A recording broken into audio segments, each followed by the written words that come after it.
It was around 11:30 p.m. when Rohit started walking home from his friend's house.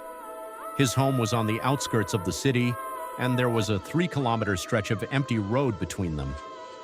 During the day, the road was busy, but at night, hardly anyone ever used it. That night, Rohit didn't have his bike, so he had to walk. A cold wind was blowing. Tall trees stood on both sides of the road, their branches disappearing into the darkness. Rohit switched on his phone's flashlight and continued walking. After a few minutes, he heard footsteps behind him. Tap, tap, tap.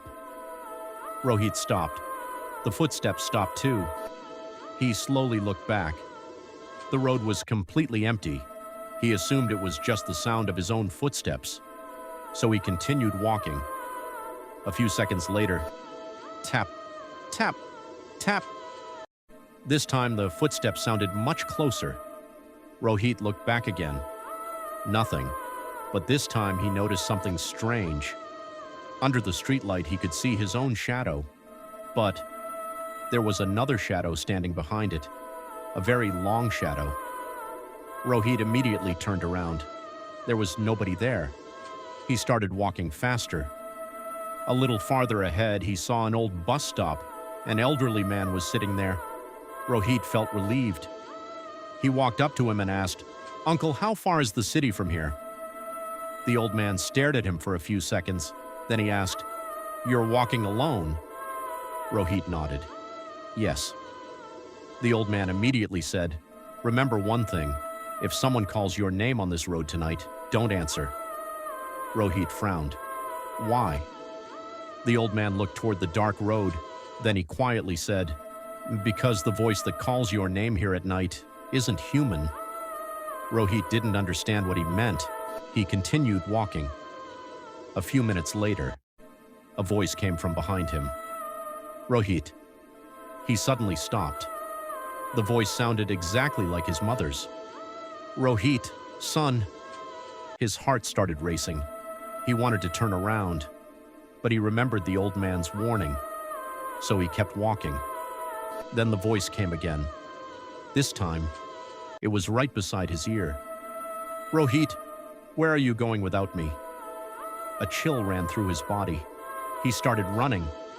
Now he could hear footsteps running behind him. Thud, thud, thud.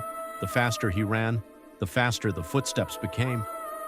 Suddenly, his phone turned off. The entire road disappeared into darkness. Rohit desperately tried turning his phone back on. Nothing happened. Then he saw a woman standing in the middle of the road. She was wearing white clothes. Her long hair covered her face. Rohit stopped. The woman slowly raised her head. Then she said, "Why have you been following me for so long?" Rohit's blood ran cold. He whispered, "Following you?" The woman slowly nodded. "Yes." Then she looked behind Rohit. Her expression suddenly changed. She looked terrified. She whispered, "But now it's not behind you anymore." Rohit's voice trembled.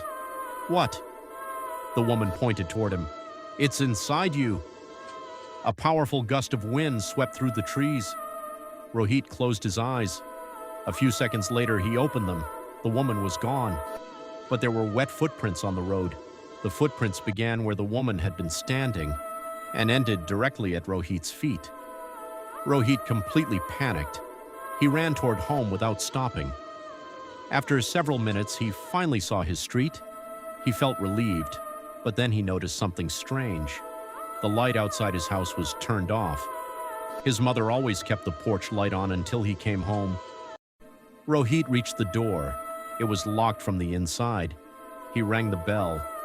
Ding, ding. No answer. He knocked. Knock, knock, knock. A voice came from inside. His mother's voice. "Rohit, son, come inside." Rohit's hand froze on the door. Suddenly he realized something. That was the exact same voice that had called him from the road. He stepped back. Then the voice came again. "Rohit, open the door." But this time, it wasn't his mother's voice. It was his own voice. Rohit backed away from the door. At that exact moment, his phone screen suddenly turned on. A video started playing by itself. It showed Rohit walking alone on the same road, but behind him, a tall black figure was following him. Rohit tried to stop the video. He couldn't. The video continued. The black figure slowly moved closer until it was standing directly behind Rohit. It placed one hand on his shoulder. At that exact moment, Rohit felt a hand touch his shoulder in real life. He froze. He didn't dare turn around. Tears filled his eyes. Then a voice whispered directly into his ear, "You don't need to go home anymore." The next morning, Rohit's mother opened the front door. Rohit was gone. Only his phone was lying in the middle of the street. The police searched the entire area.